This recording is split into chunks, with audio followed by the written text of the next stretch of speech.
Assalamualaikum warahmatullahi wabarakatuh. Perkenalkan, kami perwakilan dari kelas 11 IPS 5 akan membahas sedikit tentang Museum Panglima Besar Jenderal Sudirman Purwokerto.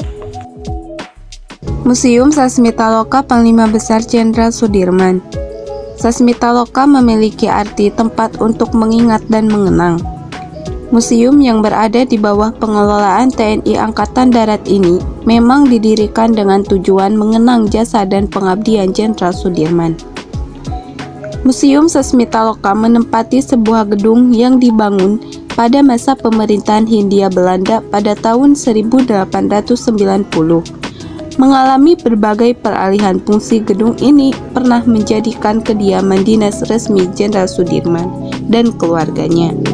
Sejak 18 Desember 1945 sampai 19 Desember 1948. Jenderal Sudirman adalah sosok yang disegani oleh pasukannya dalam sejarah Indonesia sebagai tokoh pahlawan revolusi nasional. Ia memiliki peran yang sangat besar pada masa revolusi merebut kemerdekaan Indonesia dari kolonial Belanda. Jenderal Sudirman kemudian menjadi Panglima pertama sekaligus Jenderal RI pertama dengan usia termuda, yakni 31 tahun. Di balik keberaniannya, Jenderal Sudirman ternyata memiliki kepribadian yang tenang dalam memecahkan masalah untuk menemukan cara yang solutif, gigih, dan sangat teguh dalam memegang prinsip. Itulah sebabnya ia dikenal sebagai pejuang yang tangguh dan tidak kenal lelah. Jenderal Sudirman memiliki nama asli yakni Raden Sudirman yang lahir pada tanggal 24 Januari 1916 di Purbalingga, Provinsi Jawa Tengah. Jenderal Sudirman tidak hidup oleh orang tuanya. Ia dibesarkan oleh pamannya bernama Raden Cokrosunaryo yang merupakan seorang camat di Rembang, Purbalingga agar ia bisa hidup lebih layak dan mapan. Saat itu Raden Cokrosunaryo belum memiliki anak sehingga mengadopsi Jenderal Sudirman menjadi anaknya. Bersama pamannya tersebut, sejak kecil sang jenderal memang memperoleh pendidikan yang layak.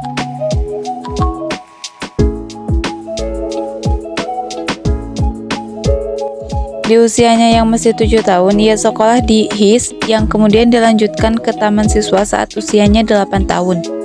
Kemudian ia dipindahkan lagi ke sekolah Wirotomo karena taman siswa dianggap Belanda adalah lembaga ilegal di tahun berikutnya.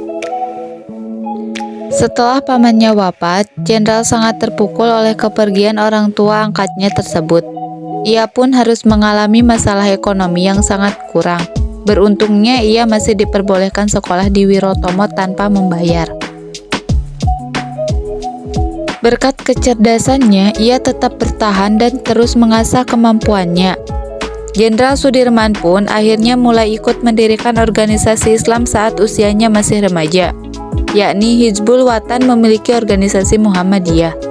Karena dedikasinya sejak dini itu, akhirnya Jenderal Sudirman diberi kepercayaan untuk memimpin organisasi tersebut di cabang Cilacap.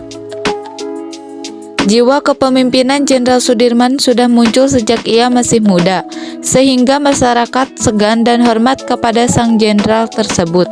Ia pun melanjutkan studinya di Quick School, sekolah khusus untuk calon guru, meskipun akhirnya tidak terselesaikan karena masalah biaya. Jenderal Sudirman pun kembali ke Cilacap dan mengajar guru sekolah dasar Muhammadiyah di sana. Pada zaman Belanda, Jenderal Sudirman belum dikenal sebagai pejuang. Menurut Hatta, sang jenderal dikenal oleh orang-orang sebagai seorang guru. Di Cilacap juga, sang jenderal bertemu dengan tambatan hatinya, Alipah, sang istri yang merupakan anak dari pengusaha batik kaya, yakni Raden Sosro Atmojo. Meskipun sedang sakit, Sudirman saat itu juga diangkat sebagai Panglima Besar TNI di negara baru bernama Republik Indonesia Serikat. Sekian dari kelompok kami, mohon maaf bila ada kesalahan. Wassalamualaikum warahmatullahi wabarakatuh.